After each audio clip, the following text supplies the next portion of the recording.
বাংলাদেশের কওমি মাদ্রাসা, আলিয়া মাদ্রাসা বা মাদ্রাসা শিক্ষা ব্যবস্থার সঙ্গে যে সকল ছাত্র জড়িত, তাদেরকে কেউ খুবই উপেক্ষা করেন, আবার এও আমরা দেখি যে ১০০-রও উপরে তারা শহীদ হয়েছেন।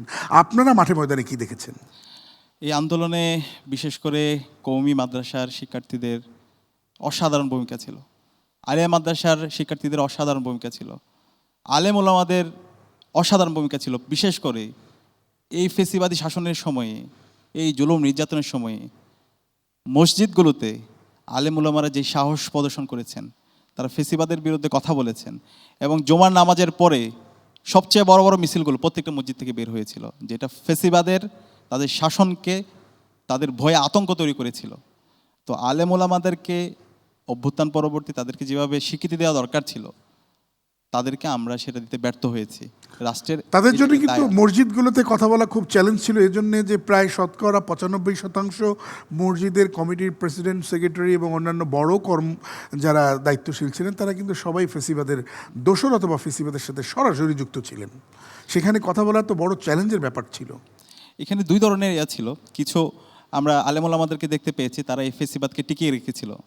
যেভাবে বামপন্থীদের বেশিরভাগ অংশ তারা শাহবাগ কায়েম করার মাধ্যমে গত ১৬ বছরে কালচারালি হাসিনার অবৈধ শাসনকে তারা যেভাবে বৈধতা দিয়েছিল, আলেম ওলামাদের একটি অংশ তারাও হাসিনার এই ফেসিবাদকে, হাসিনাকে বিভিন্ন জননী উপাধি দিয়ে তাকে টিকিয়ে রেখেছিল। এবং আমরা এটাও দেখতে পেয়েছি, হাসিনার পালানোর সাথে সাথে বাইতুল মোকাররম মসজিদের খতিবকেও পালাতে হয়েছে। এরকম অনেকগুলো মসজিদের খতিবকে পালাতে হয়েছে, যেটা পৃথিবীর ইতিহাসে খুবই রেয়ার ঘটনা। কদাচিৎ এই ধরনের ঘটনাগুলো হয়েছে, কিন্তু এরপরও বাতিলে রক্তচক্ষুকে উপেক্ষা করে আমরা অনেক শির দ্বারা উঁচু করা আলেম ওলামাদেরকে দেখতে পেয়েছি। তারা শত ধরনের জুলুম, নির্যাতন, নিষ্পেষণ সেগুলোকে তোয়াক্কা না করে তারা সবসময় হকের উপর, তারা সবসময় সত্যের উপর তারা অটল ছিল। আমরা তাদেরকে নতুন বাংলাদেশ থেকে তাদেরকে স্যালুট জানাই। আল্লামা দেলোয়ার হোসেন সাঈদী, ওনার যে একটা ঐতিহাসিক উক্তি আছে, বিড়ালের মতো ৫০০ বছর বেঁচে থাকার দরকার নাই, সিংহের মতো ১ ঘন্টা বাঁচতে চাই। এই যে আলেম ওলামাদের যে স্পিরিট, ফেসিবাদের বিরুদ্ধে তাদের যে শক্তিশালী তাদের বয়ান, সে বয়ানগুলো এদেশের আপামর ছাত্র জনতাকে অনেক বেশি উজ্জীবিত করেছে।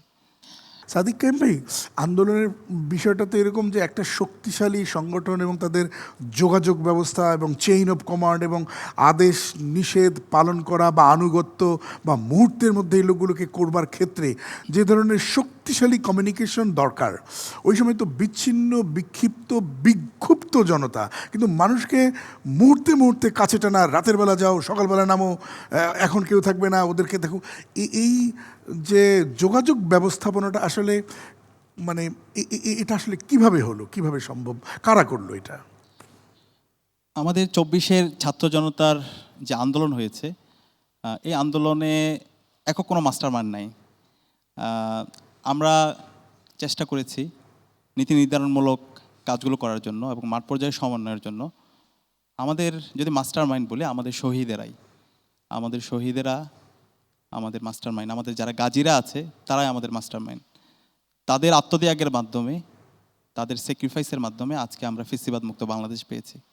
তারা যে সাহস দেখিয়েছেন, ফেসিবাদের প্রশ্নে তারা যেভাবে লাল কার্ড দেখিয়েছেন, তাদের বুককে পেতে দিয়েছেন, সেটার মাধ্যমে আজকে আমরা ফেসিবাদ মুক্ত বাংলাদেশ পেয়েছি।